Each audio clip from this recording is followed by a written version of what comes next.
What's up, you guys? Welcome to episode 338 of the Established Run NBA podcast. I'm Mike Gallagher, getting ready to talk the red hot Pelicans. We're back to talking ball, episode 337. I want to thank people who took the time to listen and also send notes. I got a lot of individual DMs or notes from people who said the podcast really resonated with them. So that's always super rewarding. Appreciate people enjoying the content that we're putting out there. We will try to mix in more of that stuff when the opportunities present themselves, as I do like getting into the vulnerable weeds content. But today we're talking ball. We're back to talking ball.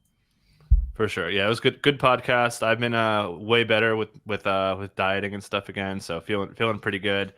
And yeah, let's talk about it. The Pelicans, we saw the Denver Nuggets break the Warriors, and the Pelicans kind of broke them again. And they did it with kind of their role players, which was interesting. I thought it was kind of a real team effort, really good effort out of Jonas Valanciunas. Trey Murphy hit Herb Jones hit some big shots. Trey played pretty well, just really up and down the roster. And it's funny, I was actually thinking about this style of pod, and I was thinking about teams who didn't need to make a trade going to the deadline and kind of just need to rely on health and their depth. And the Pelicans really jumped out. We talked about this team that has so many different pieces on down the line that they're not even really using. We saw Jordan Hawkins kind of get some buzz early, but yeah, what were your impressions just from last night and one of the biggest wins, 140 from the Pelicans, a team that's been crushing on defense, which we'll talk about, but just impressions from, and they also killed the Kings, should mention as well, but impressions on these two big road wins. The Pelicans remain one of the most challenging teams for me to try to figure out in the NBA on a week-to-week, month-to-month basis. Was super high on them coming into last season. I think I picked them to finish third in the West, something like that, second in the West, third in the West, because I really, really love the roster. I think top to bottom, it's the deepest roster in the NBA in terms of their 7, 8, 9, 10, 11, 12 guys are better than almost anybody else that I would put up in the league roster wise at that level. And that's always really, a good reason to be optimistic on a team for regular season success, right? Having that depth. The challenge has been that they've had a hard time staying healthy. Now, obviously, a lot of the focus has been on Zion Williamson from that perspective, but Brandon Ingram, CJ McCollum, a lot of their role players, Jose Alvarado and Trey Murphy have had issues this year staying healthy. And of late, they've been fully healthy. And so it's easy for me to say, okay, well, I think they're just healthy. And this is why this is the upside of this team when they're healthy. They're also taking advantage of playing some teams that are really falling apart right now, largely. I mean, the Warriors are a disaster of late. We've touched on them quite a bit. The Kings have been playing pretty poor basketball of late. They also own the Kings just they've played them 4 times this year. I think they've won each game by 20 plus points. They just have the answers to solve the Kings with Valanciunas' size inside, and Herb Jones' defense on De'Aaron Fox really stagnates that Kings offense. And then they also beat up on the Nets and the Lakers, 2 teams that were going through it when they kind of struggled. And then you look back on the Pelicans since the in-season tournament. They're 11-4 since the embarrassing loss in the in-season tournament to the Lakers. 2 of their losses are to the Grizzlies at home in this stretch. And so it's it's the constant issue with me with the Pelicans where it's I think they're really good, and I think the talent level of their roster is deserving of being a potential top team in the Western Conference. But consistency is such an issue for me, and it reminds me in a lot of ways of Minnesota, who I think this year has found their consistency and their effort and their intensity on the defensive side of the ball being locked in more consistently, and that's been led by some of their top players. And if you read some of the quotes coming out of New Orleans, some of the content from The Athletic on New Orleans, they're talking about Brandon Ingram and Zion Williamson and CJ McCollum having more focus on the defensive end of late. So maybe we're seeing that transition with New Orleans. Maybe it's a combination of them just being healthy, combination of the right time and catching some teams at the right time on the schedule. But I'm very optimistic on New Orleans. I'm also hesitant just because I've seen such a lack of consistency over the years with the Pelicans results. Yeah, the consistency factor has been their defense. The last month, they've been number 1 in defensive rating, 107.5 points per 100 possessions, number 2 in half court. They're not giving up any rebounds. And one thing I used to talk about all the time was rim defense. They were one of the worst teams in per possession rim defense. They've been one of the better ones. And, credit to Valanciunas, credit to Herb, credit to the switching defense, credit to Willie Green, credit to their assistant coaches. There was a comment from Willie Green who really talked up the scouting. Really, in like 3 of their 4 games, he's been giving their credit to scouting and realizing, the best ways to defend. And you've really seen it. They've been able to snuff out kind of the lead scorers pretty well here, which is, if you stop a lead scorer in the NBA, you got a pretty good chance to win these days. So really credit to them. And yeah, just the role players are playing well. Brandon Ingram's in a pretty good groove. And should mention CJ McCollum, didn't have a great game yesterday, but his shooting has been big. They've been making a lot of shots. They took 43s yesterday, pretty uncharacteristic from a Zion Williamson team, especially Ingram as well, not a big 3-point volume guy. So really the addition of, Trey coming back, still on a bit of a minutes limit, CJ, certainly Jordan Hawkins playing over Alvarado, I think was a pretty good move, even though Alvarado was a little bit sick. But yeah, the bench was big. Getting Larry Nance getting back was pretty helpful. So yeah, they've got not only the high-end talent, and we're still even waiting for Zion, which we could talk about a little bit more, but just getting their defense consistently strong, the strongest in the last month, I think is really the key to them, again, ascending to this team. We could do the Western power rankings in a minute, but yeah, anything else that you wanted to touch on the Pelicans and, where they go from here? Well, I think it's interesting if Willie Green is shouting out the scouting a bunch because he has one of these rosters that is so adaptable that you can probably take advantage of scouting benefits. A lot of times you can identify what might work against a team, but you might not have the personnel to be able to execute it. Mm-hmm. And this Pelicans roster is just so deep in terms of the personnel that they have to be able to execute things. If you want to play small ball, you can play Larry Nance, or you can play Zion Williamson at the 5. If you need more shooting on the floor, you can ask Trey Murphy and Jordan Hawkins to pair together, which in a limited sample has been really, really effective for them this season.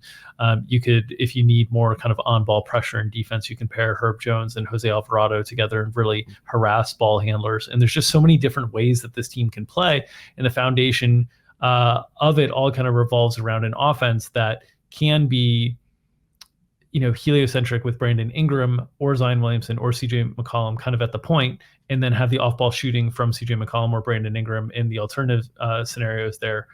And it's a really multifaceted, talented roster that is really intriguing to me. The challenge for me is just like, if you ask me, they could win the West. They could lose in the first round. Like I just think the range on them is really, really wide. And you could say that about a lot of Western Conference teams because the standings are certainly bunched up. But they're the team to me that this is this year's version of Minnesota from last year, where I see so much talent and I'm just like, I don't trust the talent in a playoff series. But the thing that works in their favor for a playoff series, we talk about this a lot, is that a lot of times in playoff series, it's when you get checkmated, you've run out of chess pieces on the chessboard to play. They have so many pieces to be able to use for different types of matchups and different types of styles that I want to bet on them. But betting on them means, from a playoff series perspective, it means relying on big performances from Brandon Ingram or CJ McCollum or Zion Williamson. And that has been hard to find consistency in the past. So I know you mentioned wanting to talk about Zion a little bit more. His performance on the whole has been, down this year relative to the stretches we have seen of basketball from him in the past. They seem to still be getting by with it thanks to increased improvement from Trey Murphy and Brandon Ingram and some of their other role players. But what are your expectations for Zion? Do you think this is like the new Zion, or do you think because we saw this with Kawhi last year, where it just like took time in the season to like feel like himself again, and then in the second half of the season he looked exactly like the player that we had seen in the past? Yeah, I mean, he's had these little pockets. We saw him kind of before he got hurt, like during the in-season tournament when he was getting dinged up. He was really starting to put some pressure on the rim, especially in half court. So I don't know, man. This inconsistent, kind of low volume stuff has been annoying, but he doesn't really need to. So like you said, this could be like the new version of Zion, and that's fine. If this keeps him on the court playing, 30 minutes, shooting the ball efficiently, 13, 14 times, passing a little bit. They've had like a 3-headed monster ball handler. And I think that's another component that's helped their catch and shoot stuff that's been ticking up that I mentioned with the 43s yesterday.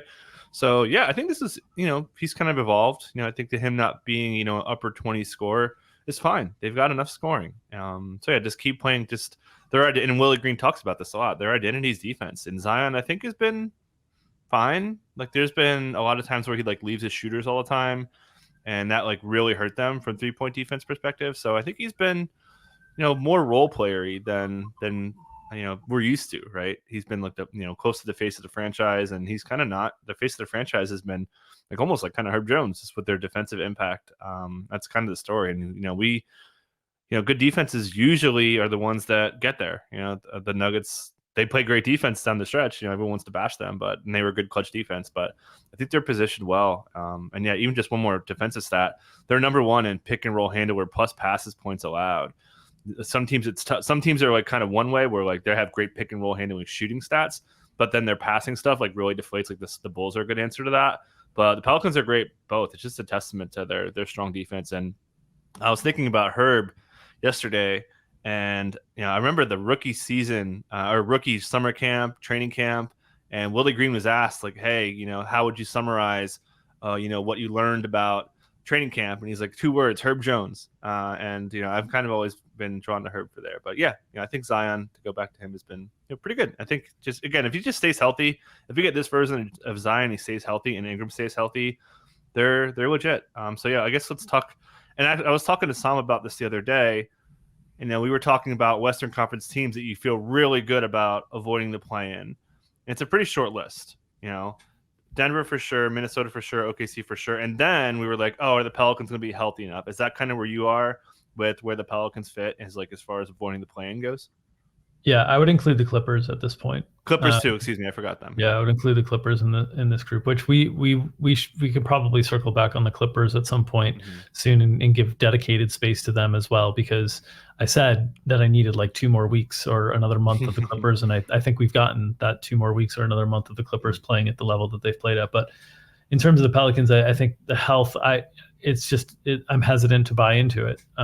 It's great that and they have so much depth, they can survive like one. It's when they have like 2, 3, 4 guys miss that you start to add up. I think they have enough depth that they can also manage the minutes on these guys to keep everybody healthy. If they do that, I think you're probably looking at maybe the 5th seed in the West when all is said and done. They're currently in the 6th spot. You can maybe get as high as 3 or 4 if things really kind of break your way, or if other injuries happen to other teams. But I think you can see that the challenge for me is just one of the guys we're relying on health here, and Zion Williamson has not been able to stay healthy, throughout his NBA career.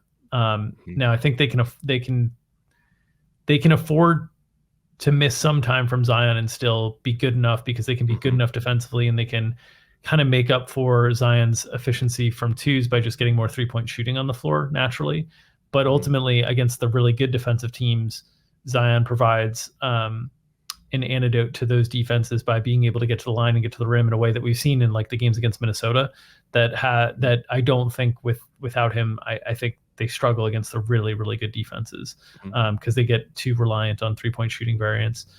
But yeah, I'm interested. I mean, like, what do you think the ceiling is on this team come playoff time? Because I had said they could win the West. I really believe that. I believe that they are good enough to do that and have enough depth to be able to do that. I don't think that's likely, but I think they are talented enough for that to happen. But we also haven't seen them a lot in the playoffs. We saw that one series against Phoenix that they played very, very well as they were undermanned, and gave Phoenix kind of a fight there. But what are your thoughts on kind of the ceiling of the New Orleans Pelicans?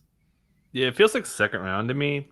So I don't know. I have a tough time picking against Denver. I think Minnesota with their strong defense, I think, could really negate some of the things. And again, Minnesota wins with defense, so I think that the Pelicans having such strong defense isn't as valuable in that matchup. And then the other thing is OKC.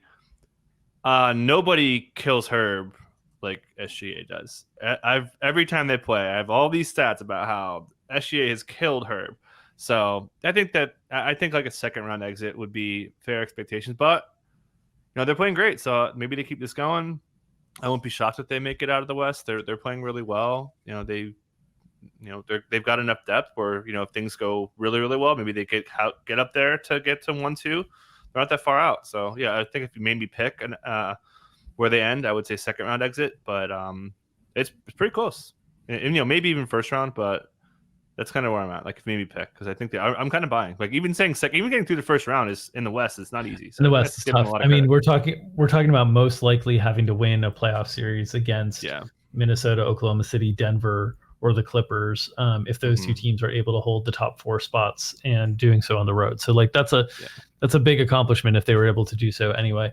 I agree with you that OKC is the toughest matchup for New Orleans, just from a matchup perspective. They've actually handled Minnesota pretty well. They're 2-1 against Minnesota this year. The one loss was a 1-point loss.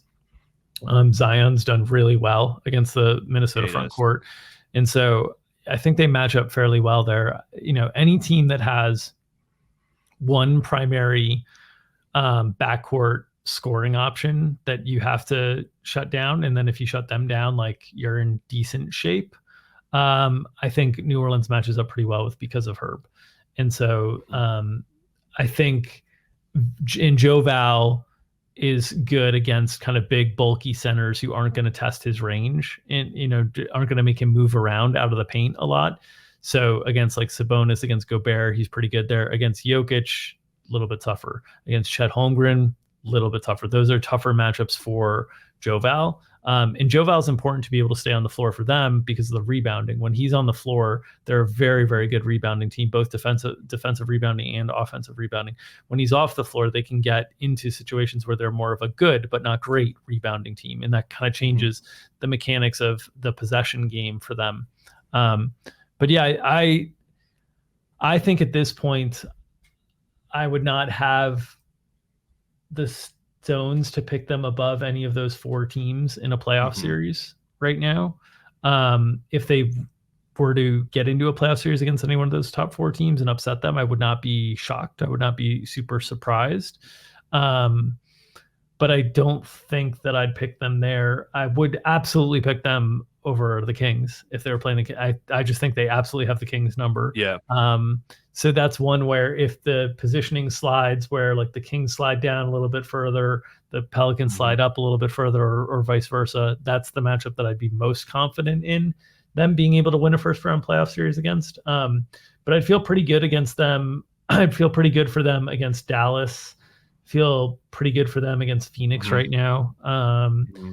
And then the Lakers, I think, is a tougher matchup for them. I think the Lakers is not the ideal matchup as we saw in the in-season tournament, but just because Herb's best attribute is against kind of the elite agile scoring guards, not the big behemoth scoring wings. In that, once you neutralize Herb from a defensive standpoint, you neutralize a lot of New Orleans defense. So a lot of this is going to be a little bit matchup oriented.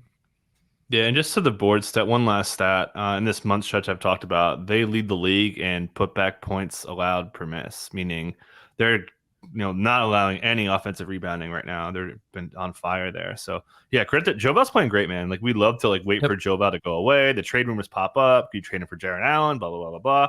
He's been great, man. So shout out Joe Val. Let's change gears to the New York Knicks and the Raptors. So let's start with the Knicks, just playing A+ basketball. They have not lost a game since they traded for OG Anunoby, mostly in convincing fashion. So yeah, I'm gonna hand it to you without setting you up. How's this Knicks team looking to you? You've got your finger on the pulse of New York Knicks basketball. Yeah, it's funny how quickly how quickly the conversation changed from the loss of Emmanuel Quickley and how it's so sad. He's so underrated to, oh my God, we're winning a championship with OG Anunoby. We're unbeatable. Knicks hysteria is always fun. They've won in convincing fashion. As you alluded to, they beat Minnesota at home. That game ended up being a 6-point spread, but they were in control of that game the entire game on New Year's Day. Then they beat Chicago at home by 16. Then they beat Philadelphia in Philadelphia with Joel Embiid by 30.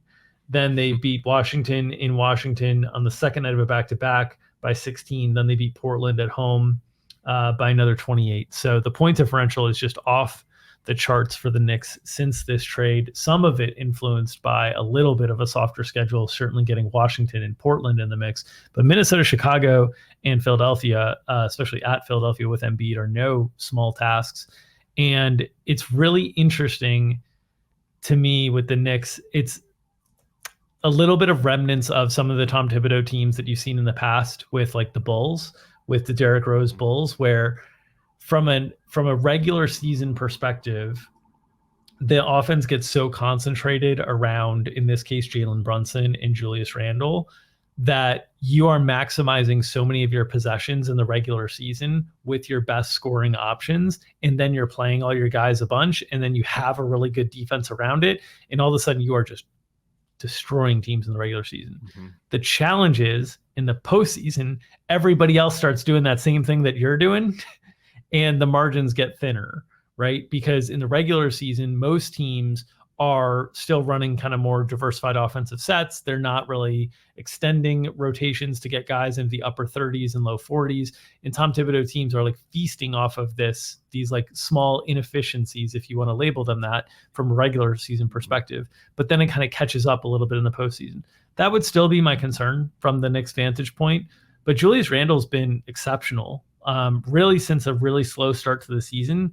He's played at a high level all-star level, not just like a, alternate all-star or one of the guys who gets in as a reserve. He's played at like an all-star starter level for the last 2 months. And I think that's the big change for them, is if they can get efficient offense from Julius Randle, along with the efficient offense that they've been able to get from Jalen Brunson, you sprinkle in decent shooting, which they've gotten from Dante DiVincenzo, who's been really good as well and deserves his flowers too. They're great. And then right now, the conversation in Knicks circles is largely centered around Isaiah Hartenstein, who has been unbelievable, playing upper 30s minutes, anchoring the defense, generating tons of steals and turning the other team over, controlling the glass, all the things that Mitch Robinson, who was a Defensive Player of the Year candidate, first team all-defense candidate before he went down with injury. Hartenstein's doing a lot of things that Mitch was able to do. I still question whether he's going to be able to hold up playing this much. It's an awful lot of physicality that he is taking on his plate. And so I do think they'll need to be active in the buyout market on getting big man depth. It's been slow for Thibodeau to get acclimated to playing Precious Achiuwa. It doesn't seem like he's comfortable with the answer that Precious Achiuwa is at the center spot, because Precious Achiuwa has never been a defensive first-minded center, and Tom Thibodeau has always wanted defensive-minded first type centers. So I would not be surprised if they are in the trade/buyout market to try to help elevate the team there. But this is a good, well-rounded roster that now fits. Everything fits. And this is why we'll talk about the Toronto side as well. But this is why this trade has made sense for both teams so much, because it cleared up a lot of the clunkiness and made things fit better.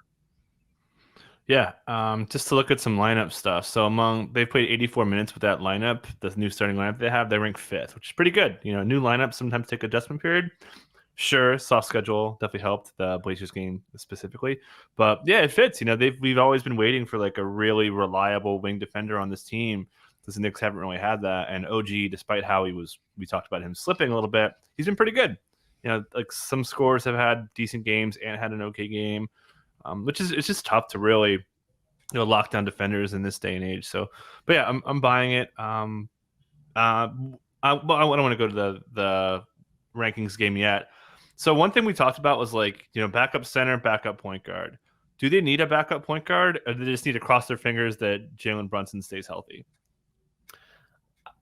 I think they'd certainly benefit from a backup point guard. I think as much as the Knicks fans want to build the Deuce McBride statue next to the Quentin Grimes statue, next to the Emmanuel Quickley statue, next to the David Lee statue, next to the Nate Robinson statue, of any like draft pick that overperforms expectations. I don't think, I think he has offensive limitations that I think would get revealed in the playoffs. So I think they need somebody who has a little bit more of an offensive game. You had floated Tyus Jones as an option. That would be perfect. Obviously, we've seen Tyus Jones be really successful in that backup point guard role. And that would elevate them to a more dangerous level if they could get something like that, to just have some diversity to the ball handling. Because right now the pressure on Jalen Brunson for carrying the workload from an offensive perspective is going to be monumental come playoff time. And I think there needs to be a little bit more diversity in some of the ball handling, because, and I'm saying this not in a way to suggest that Tyus Jones is an elite scoring option that reduces the workload on Jalen Brunson, but even just knowing that you can get away with Jalen Brunson in the night that he needs a little bit more of a breather, playing 32 to 34 instead of 38 to 40, is kind of a big deal in terms of the energy that he has to exercise, because what you saw last year with the Heat, right? They started like full court pressing. They started really making him work, like every inch of the floor, making him work. And over time, they knew that we're just gonna, it's like body blow after body blow as a boxer. We're just gonna try to wear you down and then wait for the fourth quarter and see if you can still perform at the highest level when we've done all these things to wear you down during the course of the game. And I think having somebody that you can have in there in the playoffs for 16 minutes instead of like 8, that you're like just trying to get by with 8, I think is kind of a big deal for the Knicks, because there's so much offensive pressure on Jalen Brunson's shoulders. Yeah.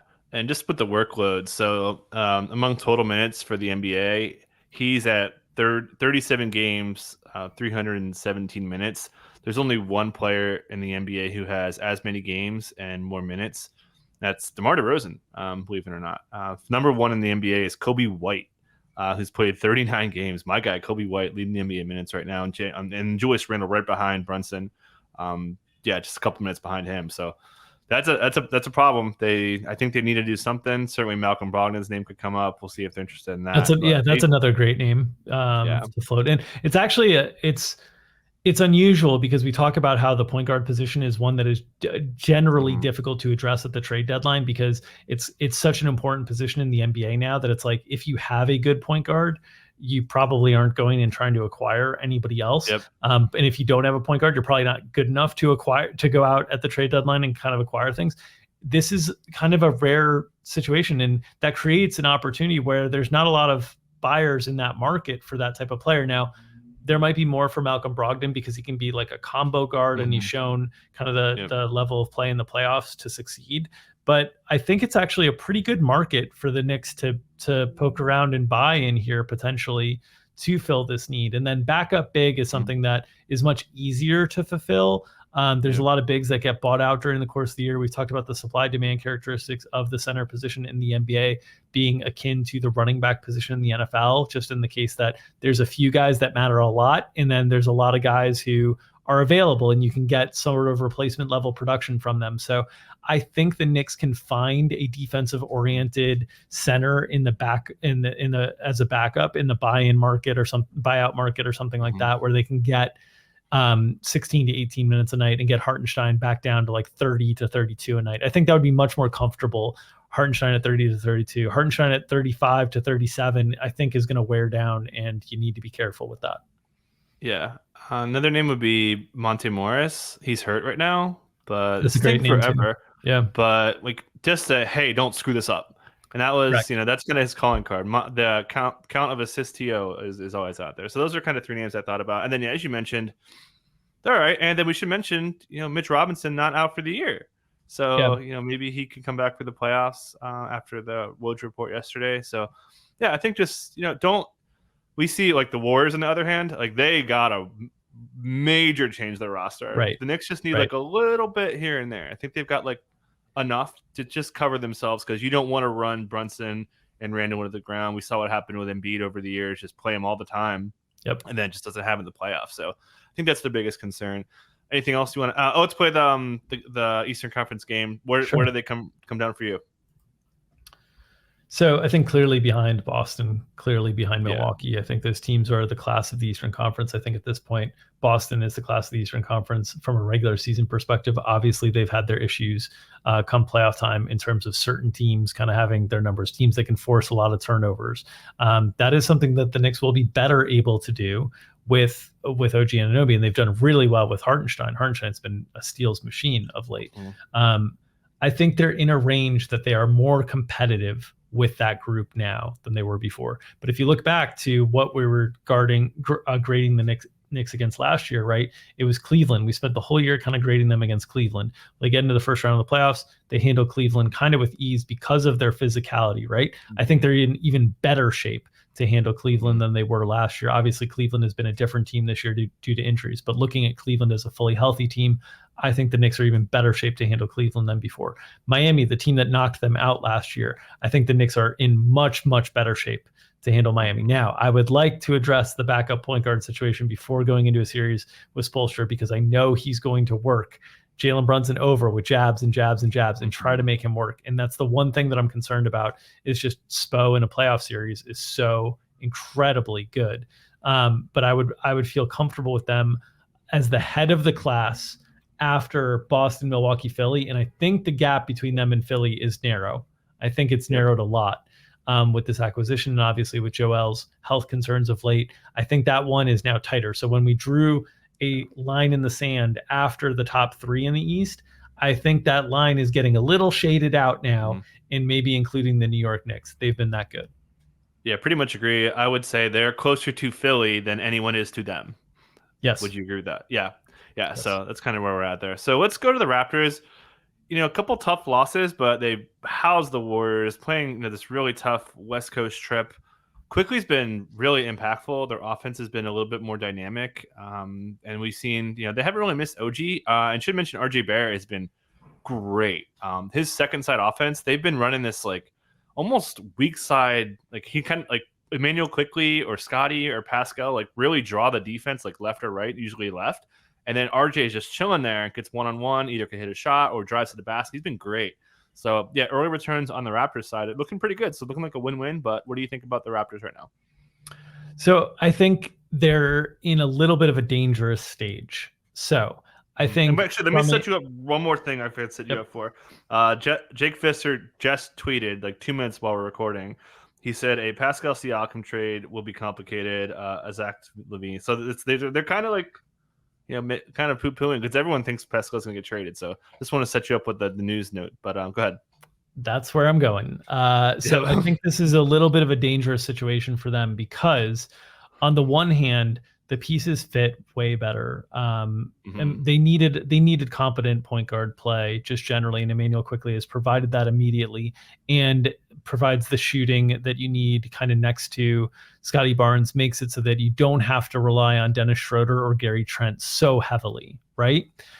So that's the good thing. The early returns on the trade looked great. RJ's looked really good, which is really encouraging. If you can unlock RJ and get him to an efficient wing scorer, you have hit a home run with this trade, like an absolute home run for Toronto. So I think the early returns on this are really compelling and really exciting and reasons to be optimistic.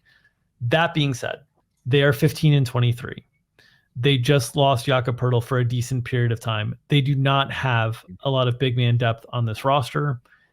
They do not, to me, they do not have a reason. We talked about the Warriors last podcast and why you have a reason to kind of go in on things, right? Like you have this, you kind of owe it to the vets.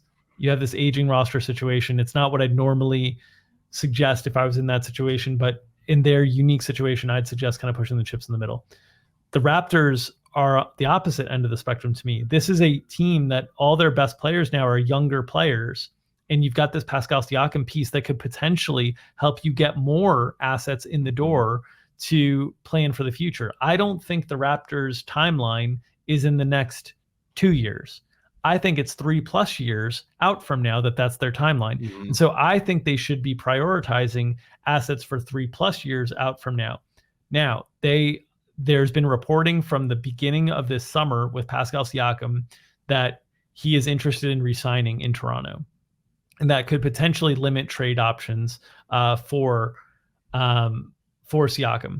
That seems to me to be coming from Siakam's camp because they want him to feel like he can test the free agent market in a meaningful way. And they want to kind of like, heat off buyers from like, hey, you're not going to be able to sign this guy to an extension. I still think you need to pursue, even if you're taking 75 cents on the dollar for Pascal Siakam, I think you should be pursuing that at this point in time.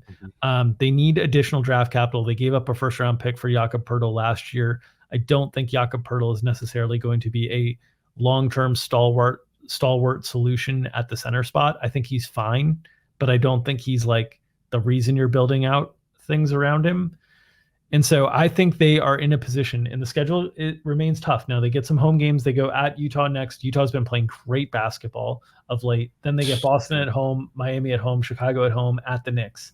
So this stretch, which they're 15-23 now, I assume they will be underdogs going into Utah because Utah is playing great at home. I assume they will be underdogs at home against Boston.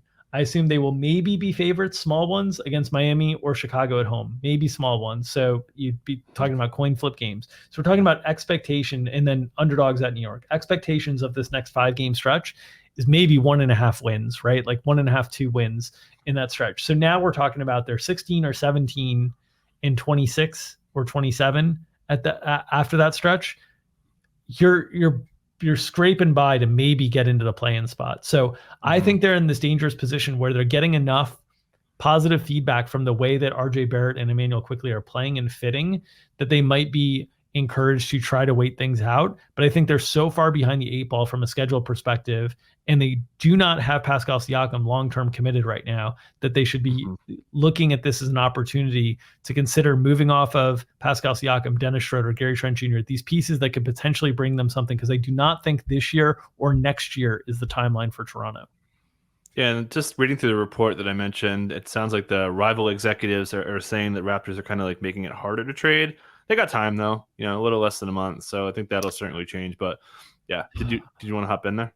Well, I was just gonna say, like, this is the reporting we get every year with Masai around the trade deadline, right? Every year. It took them 3 years to move OG Anunoby. The original asking price on OG Anunoby that people were talking about was like 3 first-round picks is what Masai was asking for and whatnot. And so he is a stickler for asking for a lot, and he is willing to ride it out. He is willing to run it up against the clock and run out the clock. We've seen that. I'm not saying they need to move with any sort of like aggressive urgency, though we did talk about how their pick protections would benefit them finishing inside. I think it was the top 7 was where they need to be able to keep their pick for this year. I think that's what the pick protections were on them.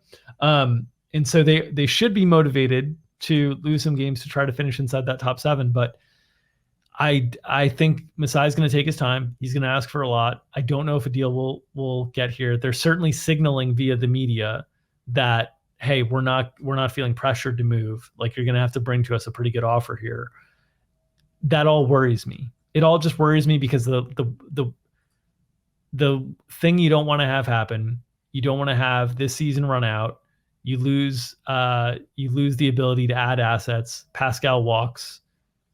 And the whole thing that you could come away with from this last few year period is down picks, and with IQ and RJ Barrett having moved on from Pascal and OG, it's going to take time to build that back up again. So I really think they need to take advantage of this window with Pascal Siakam on the trade deadline. Yeah, top 6 protected, so they got to be, they got some work to do. As well as they're playing, it's really hurting them. Because being different, if they're like 8 and 9, you got to win the lottery. It's just the way it goes. So, getting into the top 4 or better would be huge. One other thing I just wanted to note: what do you like? How the market for Gary Trent has to be like really low, and then even worse, the market for Chris Boucher is it like negative now? He got out-minuted by Jonte Porter, and if not for 3 Jonte Porter fouls early, he might have been out of the rotation with Siakam out. I can't believe how down bad Chris Boucher is. Just want to add there. But just as far as like other pieces they could try to trade, I think those two kind of jump out. Any thoughts there? Well, I think Chris Boucher, you're asking me if he's a negative value asset. I think it's the astronaut meme of the always has been. I think the fantasy community has been enamored with Chris Boucher because he burst on the scene and provided, good point per minute production and blocks and steals and stuff that we like in fantasy. But I don't think as a real life player, he's ever been super impactful because of his defensive limitations. He's also an older player. He burst on the scene when he was like 25, 26 into the league. So he's into his late 20s or early 30s now, which is like surprising for a lot of people with Chris Boucher's. And so I think his production falling off kind of quickly is not surprising. So I do not think he's a positive asset. I think the 2 names that they could potentially move around that would maybe draw some interest are Dennis Schroeder and Gary Trent Jr. I think both of those guys would have limited interest. We're talking about some of the names we were talking about for the Knicks as like a backup point guard option. You could add Dennis Schroeder into that mix, but Dennis Schroeder has a contract that's different than some of these guys, and he's less effective in the playoffs than these guys we're talking about. There's more of a market out there that's competing against Schroeder, so I don't think he's going to get moved. And then Trent Jr., everybody always wants shooting at the deadline because that's always something that can improve things. But he's not a needle mover. So he's more of a depth piece. So you look at the teams that could go out there and maybe maybe would benefit from depth piece acquisitions. And like Denver, they don't have the financial opportunity to be able to pull off these types of moves. So it's pretty difficult to see the path that Gary Trent Jr. returns something meaningful for them. But even if they could get, honestly, if you got like 2 seconds for Gary Trent Jr. or something, that's fine. Like that's fine to add to the asset barrel, the chest of options to be able to move going forward. I think that's the returns that they're kind of looking at. With Masai's history of asking for the world, I don't know, maybe nothing happens here, but Pascal should be the focus. I mean, they should be able to get an interesting young player or a first round pick for Pascal. So that would be my focus for Toronto. Yeah, I agree. Dennis Schroeder eligible to be traded on the 15th of this month. That's kind of it. I don't think they're getting anything for Jalen McDaniels, unless they I think send him his brother's advanced stats. Yeah, I think Jalen McDaniels. I thought Daryl Morey made a really good move to get him at the deadline last year. He didn't really play much there. He hasn't played much on a Toronto team that's had even less competition. It's been kind of a stark fall for Jalen McDaniels the last 2 years. Yeah, it's sad. All right, so we're going to get out of here on that. Anything you want to add to get us out of here? As always, for the people listening to us on iTunes or Spotify or wherever you get your podcasts, we'd encourage you to check out our YouTube channel. We are posting some episodes of the podcast on the YouTube channel in video form, this one included. If you subscribe to that YouTube channel, you would help us reach our goal of getting to 5,000 subscribers by the end of the season. If you're watching us on YouTube, you could do us a solid by smashing that like button and help circulating the content within the algorithm. That always helps us. And if you're on the YouTube channel, you can check out our injury analysis shows that run Monday through Friday at 2 p.m. Eastern time. Scheduling note, it will not run next Monday just due to MLK Day. The NBA games are going all day, so we will take next Monday off and observe the holiday in preparation of our projections work instead of the show. But yeah, check us out there. And of course, if you're interested in any of our content behind the paywall, establishedrun.com/subscribe-MBA for more details on all the product offerings that we have going on over there. We're very proud of the work that we're putting out behind the paywall. If you're interested in props betting or the NBA DFS side of things as the NFL season winds down, you can take a shot on weekly packages that we have over there. Yeah, NFL's almost over, so gotta go bet on some NBA, whether it's DFS or props or any of that good stuff. So, and we throw some bets out there for some spreads. So, all right, appreciate you guys listening. Catch you guys next time.